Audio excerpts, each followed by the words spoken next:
There's a difference between a TV that runs Android and an Android TV. The Mi TV 4a Pro is the latter of the two and is the smart TV that you should be looking to get. This is Sandeep from RevAtlas, let's see why. The market is flooded with options for smart TVs, but most of them either run their own proprietary OS or are running AOSP, which is Android open source platform. Although AOSP implementations have Android at their core and in their name, they are just about as useful or useless as any other proprietary OS. That's where Android TV steps in. These are certified by Google and carry Google Play Store as well as other Google services on board. The Mi TV 4a Pro is one such TV and it comes with Xiaomi's Patchwall OS on top as well. The Pro in the name stands for Android TV and this is the 49-inch version.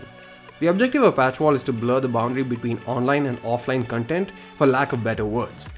Xiaomi believes that the user shouldn't have to care about how or where the content comes from, but rather just focus on consuming the content itself, and we agree with that philosophy. Why have to switch between various remotes and modes and apps or sources just to watch something? What if the software is intelligent enough to do that for you? That's precisely what Patchwall does, and there's also IR transmitter cable that can be used to make your Mi remote an all-in-one remote solution that can also control your DTH. This is a 199 rupee optional extra. Of course, if you want to have the Android TV layout instead of Patchwall, you can easily switch to that and back using the remote. The remote connects over Bluetooth and adopts a simple clutter-free design. It has a power button, a D-pad and select button, volume up-down rocker, as well as a shortcut for Android and Patchwall UI. There's a voice button as well since the TV now supports voice search and is definitely a lifesaver. If there's one thing I absolutely hate about TVs is the process of inputting text to search for something. Brings back memories of using a numeric keypad for texting, but even that wasn't this bad.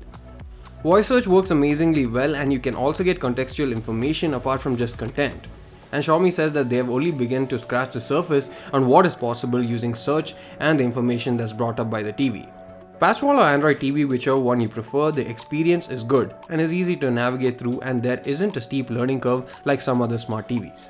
Having Google Apps support natively also means that you get up to 4K support on YouTube, although you can't really tell the difference about 1080p, since that's what the panel supports, nonetheless you get it. Speaking of which, the panel is a 49-inch 60Hz panel with 1080p resolution as well as HDR support. The panel itself has great performance when it comes to color reproduction and the contrast. It also has an anti-glare coating which people with houses that have a lot of natural light or light falling directly on the panel will appreciate. It doesn't remove reflections altogether, but definitely helps it to a great extent. Sharpness is very good as well, and while you still notice a difference if you look up close, you definitely won't be able to notice it otherwise. The panel is an 8-bit one which supports 16 million colors as opposed to a 10-bit panel with 1 billion plus colors. However, it still supports HDR, well sort of. It does this by increasing the contrast as well as letting your content source know that the TV supports HDR over the HDMI 2.0 port. You can enable this across all three of the HDMI ports or leave it off. But even though it does support HDR, it actually gives mixed results. In some cases, we did get better results, but in many, what we got is a darker image which looks less impressive than the standard definition image itself. This is because of the boosted contrast, but since the number of colors and shades of grey that the TV can display are lower than a 10-bit panel, it looks less impressive. This wouldn't have happened on a 10-bit panel, for example, so if you absolutely need proper HDR, get yourself the 55-inch Mi TV 4 Pro. Keep in mind you also need to check your viewing distance. Sitting too close or too far will strain your eyes. A 49-inch TV ideally should have around 6 to 10 feet of viewing distance. How you calculate that is take the diagonal size of your TV, and the minimum viewing distance is 1.5 times that, and the maximum is 2.5 times that. In terms of gaming, the panel supports 60Hz refresh rate and 60fps gaming, so if you have say a PS4 Pro or Xbox One X, you can enjoy gaming at this frame rate, and the 6.5 millisecond response time is great too. The design itself isn't as impressive as the Mi TV 4 Pro, which is truly mesmerizing with its razor thin panel, but it still is built well and the overall look and feel is still premium. The bezels are a bit larger as well, especially at the top and sides, but the darker shade of paint on the bezels make it less obvious. The TV can either be wall mounted or table mounted, and the stand comes with the box itself.